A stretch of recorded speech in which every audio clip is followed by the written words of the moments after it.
My name is Michael Goldberg, and I'm the executive director of our Veale Institute for Entrepreneurship at Case Western Reserve University. I also am a professor at Weatherhead. And it is great to welcome our friend, an old friend of mine, John Dolin, to our alumni speaker series. Our mutual friend, Brian Sokol, who's a colleague at the university, scouts out. I said, Brian, keep an eye out. Who would be cool entrepreneurs to have join? And he recommended John Dolin. I'm like, I grew up with John Dolin. Perfect. So these sessions are sometimes just a good excuse for me to see old friends. So John and I probably haven't seen each other since high school-ish. But we've known each other for a long time. So it's our fathers grew up together too. That is true. And John's dad, Larry, was a big supporter of entrepreneurship in Cleveland, entrepreneur.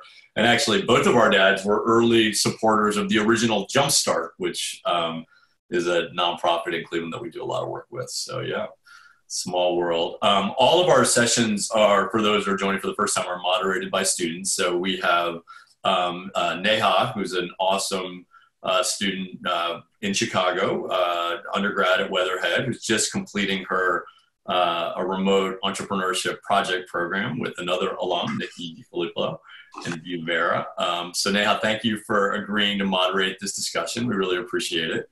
I will turn it over to you to kind of run the show. So for anybody who's on Zoom, just let us know, let Neha know in the chat if you have a question that you wanted to ask John. We also, John, have folks watching on LinkedIn Live.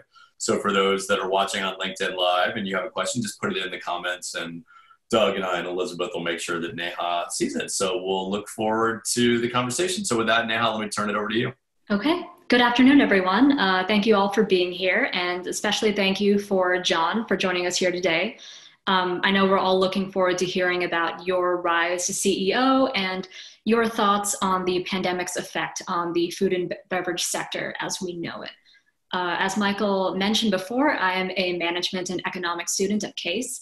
I'm particularly interested in exploring economic trends, determining which patterns are merely reflections of our current circumstance and which ones are here to stay. I know the food and beverage sector is a major engine in our economy, so I was very curious to meet John and speak with him about his experience. So John, if you'd like to introduce yourself and your background, we can get started into the questions.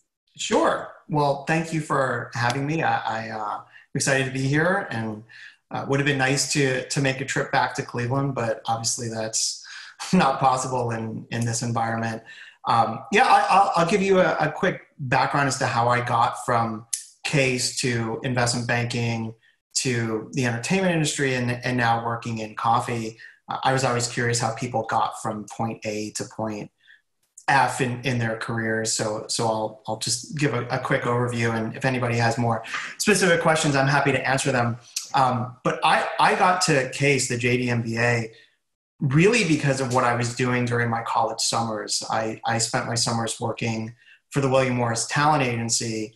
And while I was there, one of my mentors, I asked him, how do I get to be in a position like you're in?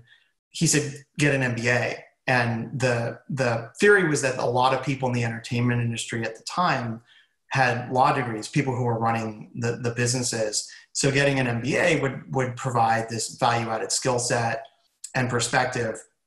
So that's what led me to Case. And I spent my first year in law school, spent that first summer working in entertainment again at Sony Pictures Television. And then I did my first pivot into investment banking, although the plan was to use my investment banking skills to get back into the entertainment industry. And what I was seeking in banking was really to get hardcore finance and deal making experience, which is something I didn't have because I went right from college, where I was a communications major, into grad school. So I did that. I got a job in New York City at Prudential Securities after grad school in their investment banking group. Phenomenal experience, did that for a couple of years until I felt like I got out of it what I wanted to, and then started looking for ways to get back into the entertainment industry. I won't go into too many details unless somebody has a question later on, but essentially what I did was my brother had been working for some big media companies, and he started a talent advisory and project development company, which I thought was a really interesting component of the entertainment industry and something I wanted to be a part of, because it allowed me to have exposure to both the creative side of entertainment, which I was interested in, and the business side. And also, if I started my own company, I could start my entrepreneur career. So I wound up joining forces with my brother. I moved to LA, and we ran a company together for many years. But there was something missing for me, even as we built a very successful company. I was looking for something more than just being an advisor. I had spent so many years in banking and entertainment.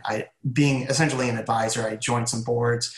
I was looking for something where I could have more ownership and see projects from start to finish. And so I was, for many years, was looking for either companies to start or to take an active investor role in, or to buy. And eventually I came across Barefoot Coffee Roasters, which, again, I'm happy to go into more details as to how that came about, but it checked all of the boxes for me, or a lot of the boxes for me. One of which was I wanted to be in business with my wife, which is something that we do together as we run the company. We had been interested in coffee, but also we were drawn to products that were elevated, but accessible, something you can enjoy on a daily or a weekly basis. And that's what we do at Barefoot, is we take a really fantastic, delicious product and it's accessible and it's affordable. And so that we were really drawn to that and Barefoot's ethos. So we bought the company, and currently we have a roasting facility in Silicon Valley, a training lab in Silicon Valley. We have a cafe in Silicon Valley. We're building another one there. And we have a cafe in San Diego. We have two sort of separate operating entities, one of which is our cafe operations, and the other is our wholesale coffee roasting, where we roast not only for our cafes, but for other restaurants, cafes, offices, universities, specialty markets, and we distribute as a wholesaler. So basically we're seeing both ends of the industry now, on the wholesale side being affected by COVID, and also the cafe side as well. Thank you for your introduction. Again, as Michael wrote, if anyone has any questions moving forward into the hour, feel free to use the chat function, the raise hand feature, and I can call on you. But I think a good starting point would be to address the elephant in the room. Could you speak to how COVID-19 has affected what you do, your operations, and what responses you see from peers in the industry? Good question. Again, we have two separate entities and businesses. Our wholesale side, there was a day in March when in the Bay Area, I should say, they announced the shelter in place, and everything came to a halt. All of our wholesale accounts basically stopped ordering. The universities were closed, offices started closing. But our retail, our market, our specialty markets, and our web orders started exploding. So it was a bit of a double-edged sword. It was very scary, I should say, when all of your clients stop ordering all at once. It's very scary. And on the cafe side, that happened as well, where both of our cafes remained operational, but in the very, very early stages, there was a significant drop-off. Thankfully, much of that has recovered for us. We're not a 5,000 square foot restaurant. We're a grab and go coffee. People need their coffee. They need to buy beans. They want to get an excellent cup of coffee. So very, very fortunate. But at the same time, there's been monumental changes in the industry. And, while one of our cafes has recovered very, very nicely, the other one isn't where it was last year. And one of the differences is that the one that hasn't recovered as well doesn't have very much patio seating. And right now in California, there's no indoor seating allowed at any restaurants. So we're starting to see shifts. You drive through, whether it's retail centers or even street pedestrian streets, where they're converting garages, parking lots, parking spaces into outdoor seating to address the need for restaurants to survive. You mentioned that your customers in general have this need for the coffee, for the product. Would you say that the pandemic and sort of its effects on the overall economy, how has that impacted the overall demand for coffee, for consumer, I guess I'll throw around the term luxury or elevated consumer goods? What is your stance on that? We haven't seen an adverse effect. We've actually had to raise some of our prices very reluctantly, because interestingly, our vendors have increased prices significantly. Like milk prices skyrocketed because they went from having a surplus. A lot of the dairy farms in California, when all the restaurants shut down, there was a massive surplus where they literally were dumping milk, to all of a sudden there was a shortage as restaurants started opening or finding their footing in terms of how to operate, but then production was significantly lower because the dairy farms were laying people off and trying to social distance. So we've had to raise prices, and that has not adversely affected us. I think we're still, to be honest, we're still in the weeds here. Just as my opinion is, as a global pandemic issue right now, I don't think we've seen the worst of what's happened in the economy. And so I'll be curious to see what happens over the next several months. LinkedIn just laid off almost 1,000 workers, and that could continue as cases rise, or we can't get this under control. But as far as coffee goes, we're selling a lot of beans online and through the specialty markets where prices have remained the same. Whole Foods doesn't change their prices. They are what they are. So I believe Brian Sokol has a question for you. Brian? Hey, John. You started to touch upon it, but yeah, how do you compete with the national and the large regional chains that are surrounding you? The large chains like the Pete's and the Starbucks. Right. Yeah. Coffee Bean, so forth. It's really a different market segment. On the one hand, anybody who serves a drink or anybody who serves coffee, you could deem they're a competitor, but our product is it's something that we've tried to educate, and our specialty coffee, call it third wave coffee, has tried to educate consumers over the last many years. Like, why are we preparing coffee the way we do? Why are we talking about coffee in terms of, the actual flavor notes as opposed to the roast profile? And that education has gone a long way, so that for the most part, people who are coming to us, they're not really also going to one of the big coffee companies, where, saying this delicately, the level of quality across the board, from drinks to drink ingredients to food, is so much higher and so much more elevated with what we do. Good. I love your background, by the way. I thought you might like that. Thanks. Yeah. I guess sort of along that tangent, do you anticipate any growth opportunities for companies such as yourself? It's a good question. There are growth opportunities, but there's so many unknowns. Sadly, there's a lot of cafes and restaurants going out of business. That does present opportunities in terms of space available. California is I guess I'd put it in a market like sort of New York City, and the major cities within California, throughout the Bay Area, Los Angeles, San Diego County, where rents are really high.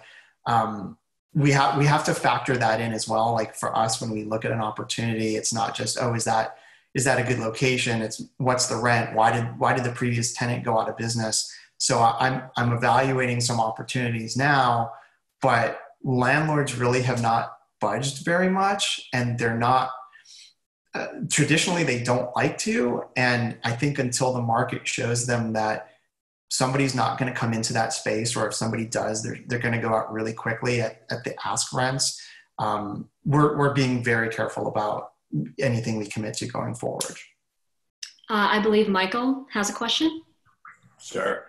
So John, I was curious when you were talking about your decision to come here to Case's, a little kind of more career journey than kind of the moment you are right now, but the decision to come back and get an MBA and a law degree.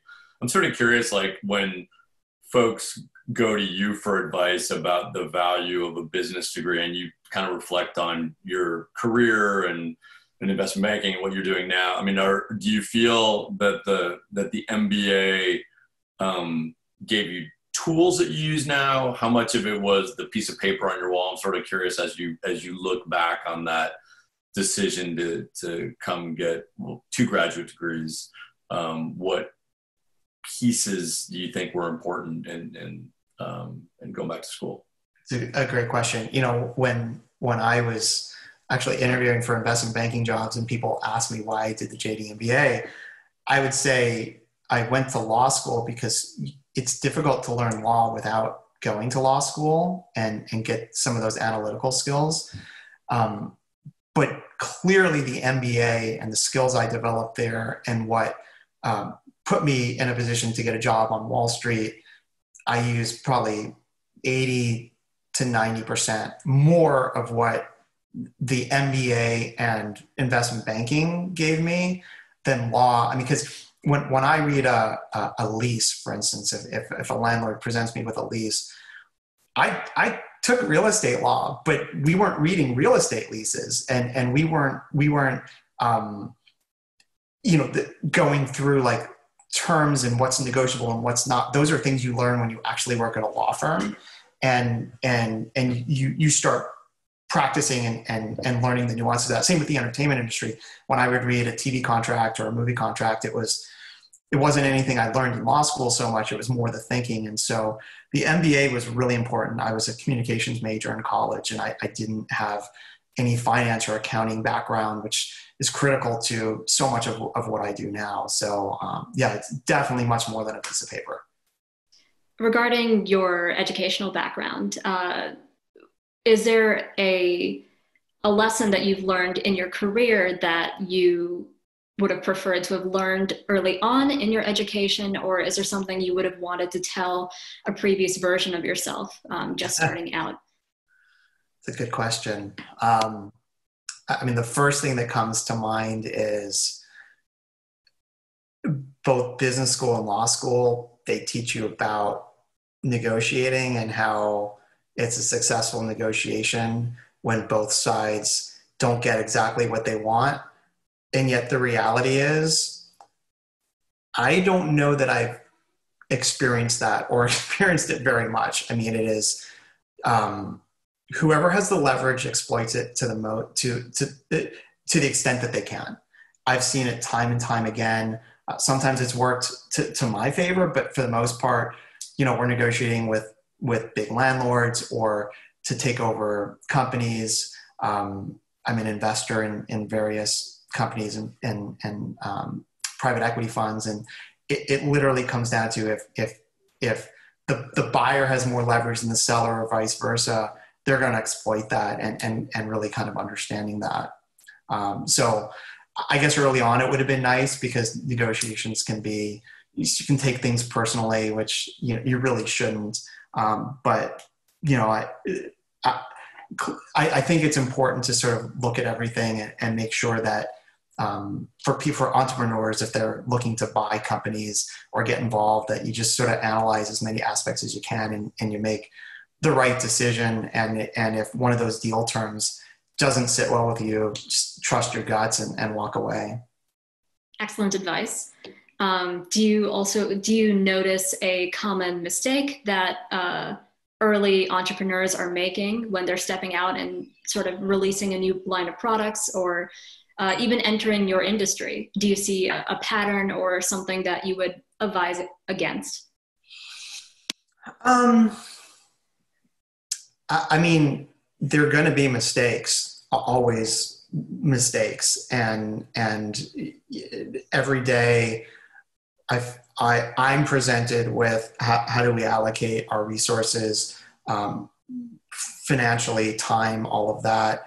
And when there is a problem, a fire or a mistake, how does it get fixed? I think, for an early entrepreneur, in terms of what I do and kind of what I touched upon, a lot of restaurants and cafes, I think, set themselves up for failure early on if they don't enter into a favorable lease. Not even a favorable lease. If they enter into a lease where they haven't evaluated the consequences of how much that monthly payment is, along with the triple nets, how much the lease is the rent is going to escalate per year, especially in California. And I think that's why you see a lot of failures, in particular in the restaurant industry, is people just not getting a handle on their food costs, their labor costs. You know, when we opened up a new cafe in San Diego last fall, and it was the first one that we opened from start to finish. And in the middle of opening, we decided we wanted to make sure we were fully staffed, that there was a competitor down the street, and the biggest complaint was that the lines were really long. And so we were overstaffed to the point of, when I stepped back a few months later to evaluate it, my wife and I would talk about it. We're like, we need to start cutting staff, because those are things where, between the staff and the rent, not controlling your food costs or food waste, you will go out of business very quickly. In California, where rents are very, very high. Understandable. I see that Elizabeth has a question. Elizabeth? Yeah, I was just wondering if, at any point, maybe earlier on, when like the pandemic hit, if you had like any issues with like the supply chain, because I know that like some other industries, especially like the tech industry, had some problems there, but I was just wondering if you had any in the coffee industry. Great question. We didn't have supply chain issues with our beans, because when we buy beans, we're committing to a certain amount of bags that are going to last us for 3 months or 6 months or whatever it is. And they're already in port, actually at a warehouse in Oakland. We didn't have that issue, but we did have an issue with our retail bags. Our vendor actually forgot to place an order, and the lead times on custom bags are like 8 to 10 weeks. And I realized that about a month in, so meaning like a month away from where we're supposed to get our bags, they didn't even place the order. And then there were further delays because of the pandemic, shipping from Taiwan. And the reason that was a major issue for us was because we had transitioned from, on the wholesale side, we were mainly selling I shouldn't say mainly, but the bulk of our orders were 5 pound and 2.5 pound bags, much easier to fill and process than our custom 12 ounce retail bags, which were much more labor intensive at a time when we had fortuitously lost a couple people without us having to actually let go of them right at the beginning of the pandemic, and then not replacing them. But it really strained our staff, and there continues to be some strain on our staff, because so much of what we're doing now are those custom bags. But that was really the main thing. I don't know if people are seeing it across the country, but in California, just certain prices have increased. I mentioned the milk. US beef prices have increased, so it's actually cheaper to buy grass-fed beef from Australia than it is to buy beef from a farm that, raised in Northern California. So it's really been more pricing than it has been any supply chain product issues. Good, thank you. If anyone on the Zoom call or listening via LinkedIn has a question, feel free to pop it in the chat or use the raise hand feature. Do we have coffee drinkers on the program? Everybody drink coffee? No. Oh, yes. Oh, yes. Well, I'll just say this. It's an interesting part of the field that we're in. We call it third wave. The first wave of coffee was, basically the instant coffee that our depending on how old people are, great grandparents were drinking at the turn of the century. And Starbucks was really the one that started the second wave of coffee, making it more of an experience. And then what happened with third wave coffees is companies like Barefoot, and Barefoot's been around since 2003, is our goal was really to go out and source what we call culinary coffees and responsibly source culinary coffees. That means going to the farm level, either our team have been there or the importers that we work with have been to the farm level to see that the farmers are taken care of, there's sustainable agricultural practices being employed, whether it's renewable energy or composting. Some of the coffees that we source, they have a story to them, but then roasting in a culinary manner. And so basically with Barefoot, if you look at our labels or labels of our competitors, we're talking about coffee in terms of the actual flavor notes that we taste, kind of like wine. But as I mentioned earlier, it's been a bit of an education because the way, Starbucks and the other big companies have talked about coffee over the years, it's been more about the roast profile. Is it light? Is it dark? Is it bold? Is it strong? And those are words that are difficult for us to, although we've had to do that more, but those are difficult words for us to actually use when we're describing our coffee. But it also goes to the heart of what's happening in the coffee industry, where there's so many different ways to enjoy coffee, which is a blessing and a curse. If somebody says to me, oh, what coffee should I drink? Or what coffee should I buy? I don't know. Like, do you drink espresso? Do you drink espresso with milk? Are you drinking mochas? Do you drink pour overs or French press? And do you like, more chocolatey notes and that more traditional sort of quote darker roast profile? Or are you looking for a more tea-like cup? So on the one hand, it's challenging to get the right coffee to people the way they want to enjoy it, but it's also what really drew Jillian and myself to the industry is having just this exceptional culinary product. I believe Michael has a question. So, I'm curious, John, with your background on the finance side and now being an entrepreneur sort of in the food space, I'm curious if you can sort of comment on, at least in the venture capital world, like food entrepreneurship traditionally had not been kind of a hot space. But over the past few years, that's changed. I'm not sure in the COVID time what the dynamics are, but I'm sort of curious if you can comment on how you've seen kind of food entrepreneurship as a category become more attractive to venture and angel investors along the way. I don't know that I have a great deal of information to fully address that. I think in the Bay Area, you have Impossible Meats, which obviously attracted the Bay Area venture funds. Ventures typically stayed away from restaurant and food concepts. It's traditionally been more of a private equity play, but just by virtue of people having a lot of money in the Bay Area or throughout California and seeing a lot of concepts, even on the coffee roasting side. Blue Bottle was one of the early ones that got funding from some big name venture people. I think because they're just a fan of the product. They weren't necessarily a venture company per se, but I don't have a ton of information on how some startups would necessarily get funded beyond just a friends and family. At Stumptown too is another big name where they were both, Stumptown and Blue Bottle were also developing a lot of different products, including a bottled cold brew, which they had planned to roll out on a national level. We started a bottled cold brew at the same time, but had very limited space in which to do it. And while it's won a lot of awards and fantastic, it wasn't something that we were necessarily looking to roll out. But it would have been interesting to go out and get funding for that. Great, thanks. I believe we have a couple of questions lined up. Our first one is from Domingo.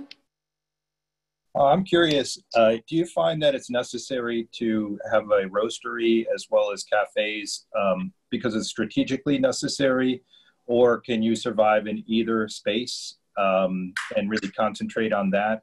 I guess it's kind of a question in terms of vertical integration. That's a great question. I think a cafe can stand independently. There are roasters who do, but I think some of the roasters that don't have the cafe exposure probably are the bigger roasters that are selling to like the Costco's. Not that that's a bad thing at all. Costco has actually been interested in getting into more specialty products across the board. But you know, for us, Barefoot started as a roastery and a cafe, and the roastery under the founder exploded very quickly in the Bay Area. So our goal is to have some more cafes because it allows us to control what I would argue is probably the most complex culinary product there is. So for us to be able to control the customer experience, not that I mean, obviously we still want to have wholesale accounts and we train our wholesale accounts, but for us, for customers to be able to come in and experience a Barefoot Coffee drink the way we intend it, that's really important for us, that vertical integration. Good question. Thank you. Our next question is from Bob Sopko. Bob, go ahead. Hi.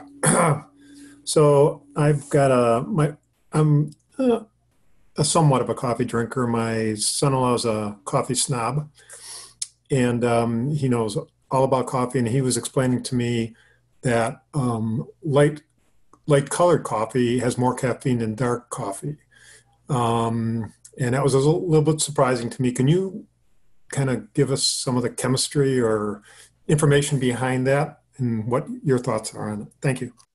That's a great question as well, Bob. If you Google that, you will find different beliefs about that.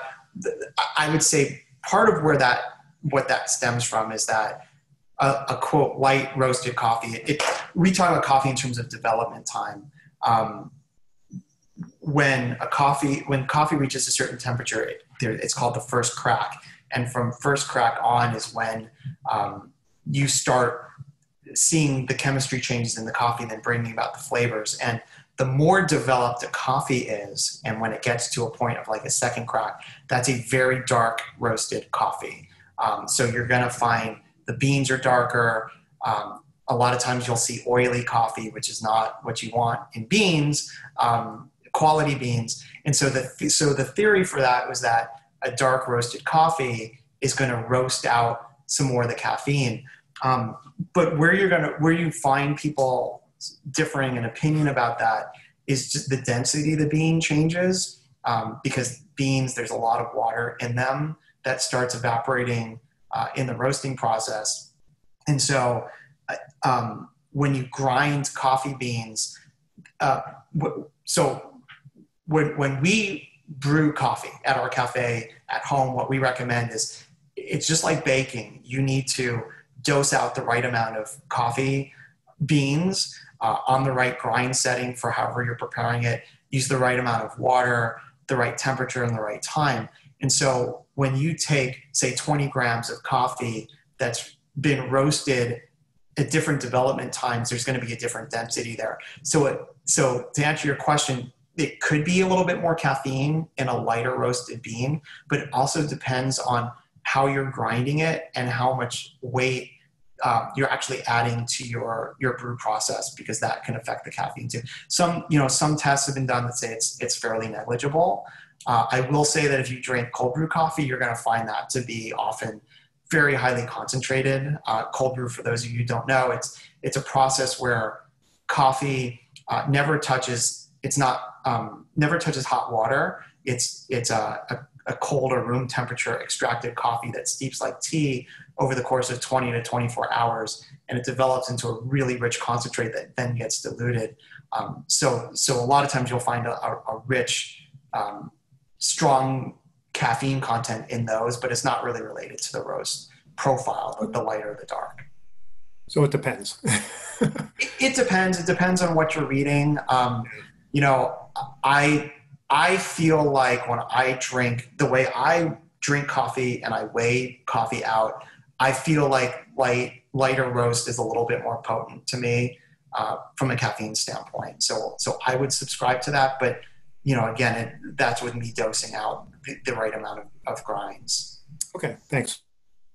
I did not expect to learn about the intricacies of coffee itself, but I'm glad I know all of this now. I can impress everyone in conversation. Chemistry was not one of my better classes in high school, but coffee really is so much chemistry. And from a roasting standpoint, you know, there's roasters out there that you push a button and you walk away from the machine, and 12, 14 minutes later, the coffee's ready. And at companies like Barefoot, we're roasting on smaller machines where we have, on the one hand, sophisticated computer programs that are charting various parameters that then allow our roasters to make adjustments to temperature and airflow, because the rate of temperature rise is critical, can affect the roast afterwards. But our roasters are using their eyes, they're looking at the color of the beans as they're roasting. And over a period of time, they're using their nose to smell the aromas, using their ears to listen for that, as I mentioned, the first crack. And then every day they're doing what's called cupping, which is the previous day's roast.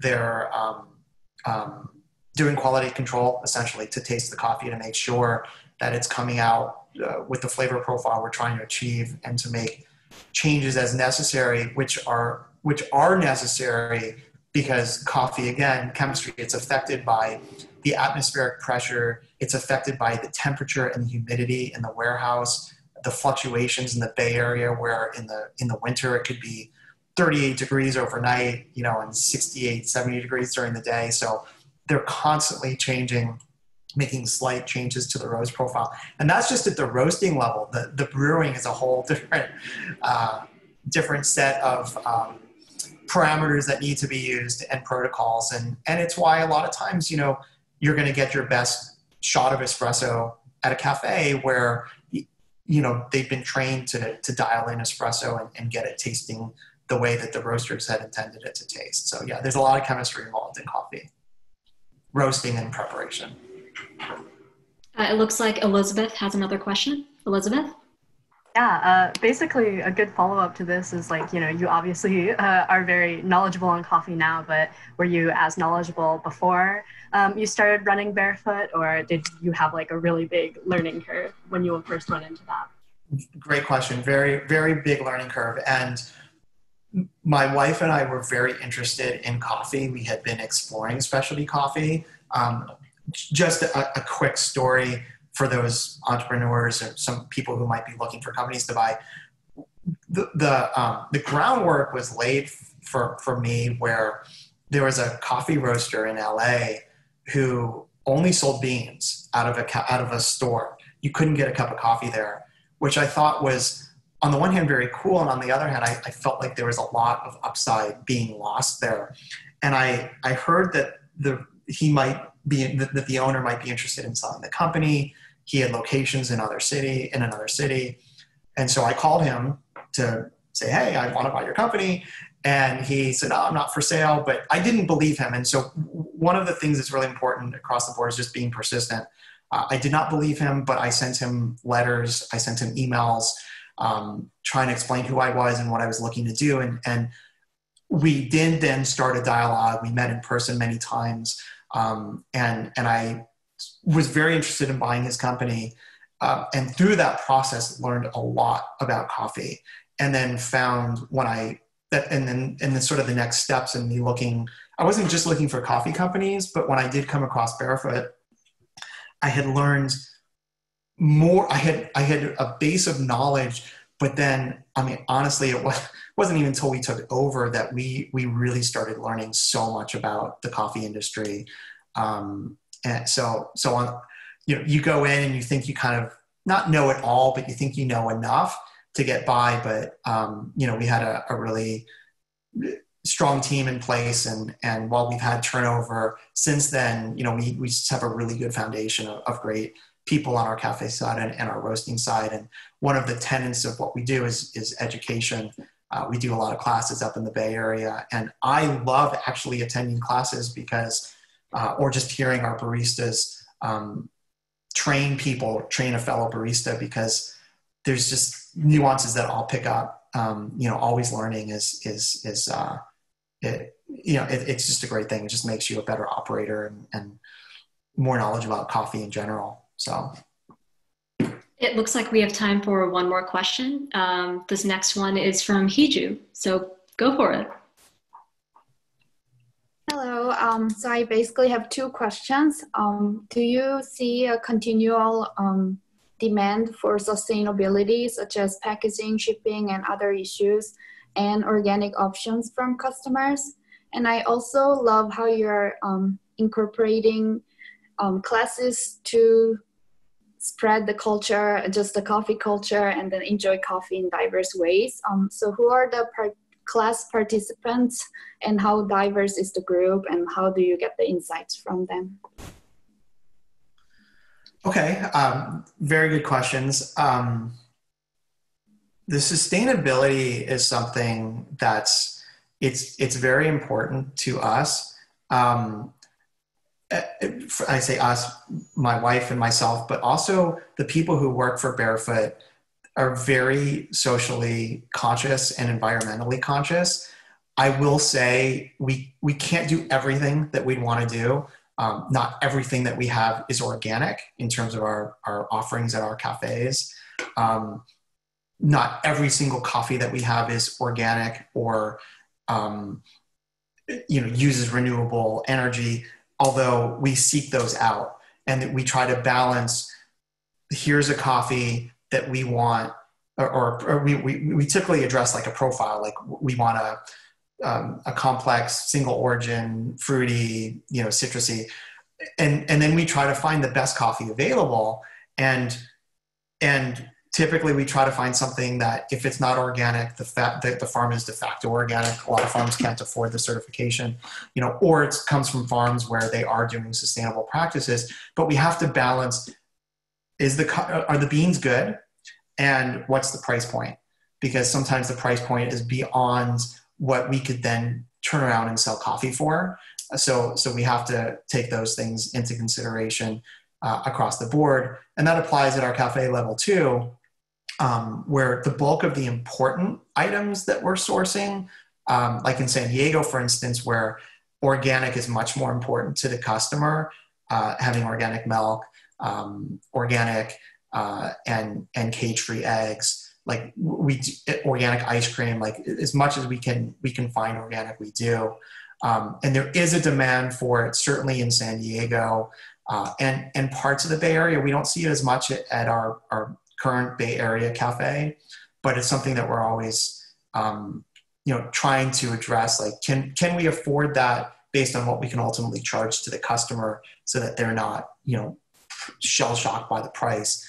As far as the question, I hope that answered your question, but and feel free to ask a follow-up. But as far as the classes go, we do a lot for our customers. So like we work with a lot of offices in the Bay Area that buy coffee from us, and we'll do group offsites, bonding sessions for them. And we typically present them with, here are some options that you can do. This is what works with your group size. This is what you're going to learn. This is what we recommend based on, if you have 4 people or 14 people. But it's actually helped us get more customers, because even at the retail level, because once people start understanding what it is that we do, or understanding how to make coffee the way you're supposed to make coffee, all of a sudden they're not, shell-shocked by a $16 or $17 bag of coffee. Thank you. It looks like we are running just a little bit low on time. If anyone has any questions moving forward, perhaps a coffee recommendation, Michael did put John's LinkedIn in the chat. But thank you everyone for participating or listening in today. Thank you, John, for sharing your insights with us. Thank you for having me. And I'll just turn it over to Michael. Right. John, thanks for doing this. It is great to connect. It's fun hearing your voyage from the media and entertainment world to investment banking to coffee, which is fun and I think suits your wandering personality with many interests. And it's awesome to know that at different phases in life, particularly as our students listen to this, like you can do many different things. So thank you for taking the time to share the journey with us and at least come back to Cleveland via Zoom. But we do look forward to having you back on campus when you're in town. Thank you, Michael. And if anybody has any follow-up questions, feel free to send me an email, john@barefootcoffee.com.